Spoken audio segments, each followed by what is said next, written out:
Moving right along, we will hear next from Ben Krause, who represents Veterans for Common Sense. Ben is the Assistant Director for Policy Advocacy for Veterans for Common Sense. It was formed in 2002 by enlisted war veterans. Veterans for Common Sense provides grassroots public policy, advocacy, public relations, public education, and government relations. And Ben, we thank you for your service, and we thank you for being here, and we look forward to your testimony. Thank you, Chairman and committee members.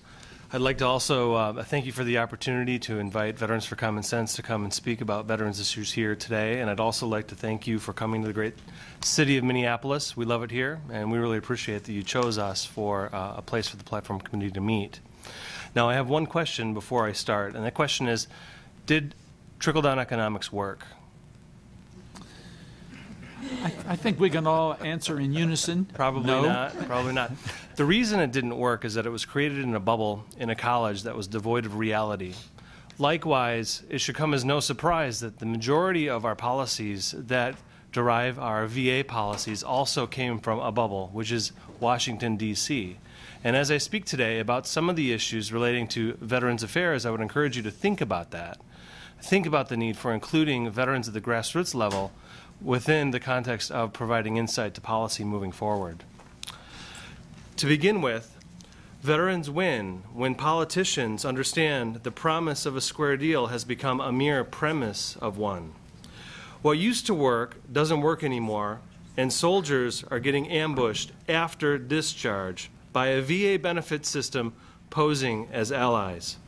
It is as if we are asking, will you pretend with us that we will keep our promise to you? President Obama and Secretary Shinseki have begun the essential work of rebooting the VA system. Veterans are grateful for it and have asked me to ask you to continue the effort and to develop new thinking to solve the persistent problems of 1. Veteran suicide, 2. Veteran unemployment and homelessness, 3. Veteran college dropout rates, 4. Poor and demoralizing delivery of veterans' benefits, and 5. Underutilization of veteran training and expertise in the American workplace. Every unemployed, homeless, or underserved veteran is a lost opportunity and a lost investment for this country. American taxpayers have invested hundreds of thousands of dollars per veteran to train them in the most advanced technologies the world has ever seen. Yet we relinquish that investment by letting them join the ranks of the jobless, the homeless, and the underserved. By failing to solve these 5 lingering problems, it is as if we are asking, may we use you, then drop you. It doesn't make economic sense. It doesn't make moral sense. It doesn't make future sense. It is a societal sin. Every day, the VA offices around the country, every day in VA offices around the country, veterans are denied benefits due them. Their disability claims get buried for years in the backlog of over 900,000 claims. Veterans commit suicide while waiting for VA health care. Stigmas from the Vietnam era still keep vets from jobs. President Obama and Secretary Shinseki are among the political leaders who are out to change what's true for veterans today. They have invested billions of dollars in upgrades to technology and policies. Still, recent choices are being made about sequestration that will threaten the progress that has been made. This situation is complex, and fresh thinking is needed. New solutions about the Department of Veterans Affairs will be required to win the veterans' vote this upcoming election and in the future. Veterans and their families make up more than 25% of total voters. They will not tolerate further failure to deliver on the promise to fix the VA system. Veterans want, 1, new solutions that fit today's realities. Veterans want, 2, new leaders within the VA bureaucracy who will actually implement the existing and future policies correctly. Number 3, veterans want improvements in how they receive and complete their educations. Today, 88% of veterans drop out of college after the first year, and only 3% graduate. Meanwhile, the national average is 50%. There's something wrong. Veterans want 4, a grassroots voice in fixing the VA. And last, 5, veterans want opportunities for veteran-owned businesses to compete for VA contracts. Veterans want you to know that nearly 10% of businesses are owned by veterans. Those same businesses generate over $1 trillion a year in receipts and employ almost 6 million Americans. We have an army of veteran-owned businesses ready to fix the VA system and create jobs for vets. But nearly 2/3 of the recent 7,200 veteran-owned businesses applying are being denied veteran-owned business status within the VA. This was caused by attempted fixes of President Obama that were implemented in 2010, and it prevents these same businesses from bidding on these same contracts. Veterans win when politicians understand the real needs of all veterans, both those needing help and those delivering it as leaders of society. One Minnesota veteran spent 4 years working on multi-million-dollar avionics systems.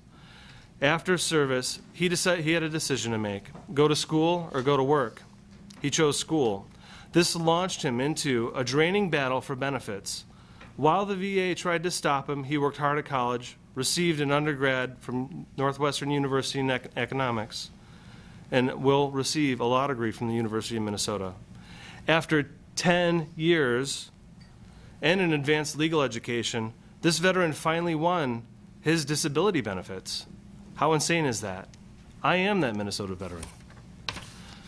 How many veterans never have that chance? How many veterans die before they get their benefits? How many veterans simply give up?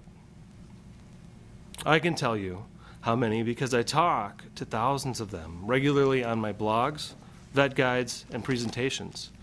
We at Veterans for Common Sense devote ourselves to helping other veterans secure their benefits and rights. The struggle is real, the repair is colossal, but the solutions are possible. Every day, I receive emails from veterans who have been denied benefits and were able to use my experience and the experiences of others to battle their way to what is theirs. A grassroots solution is the only way to fix the VA, guys. This platform community needs to remember that. It's a grassroots effort that it's going to take to fix this. Our nation and our veterans will thrive when we, 1, leverage the skills veterans have learned in the military to help solve what ails all Americans: a withering economy, chronic drug problems, urban blight, and social ills.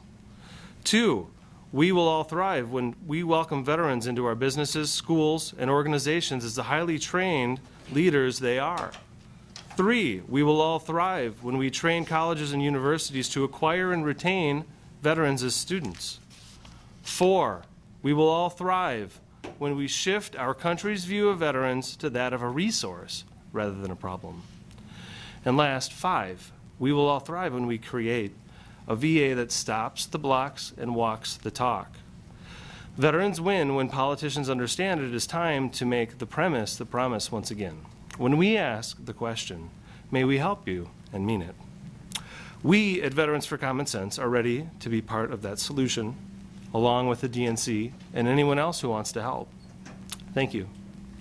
Well, Ben, once again, thank you for your service and thank you for your testimony. Are there questions from the committee? Yes. And thank you for your service and for your very powerful testimony. I just think that the statistics you've shared with us are very powerful. Dropout rates, suicide.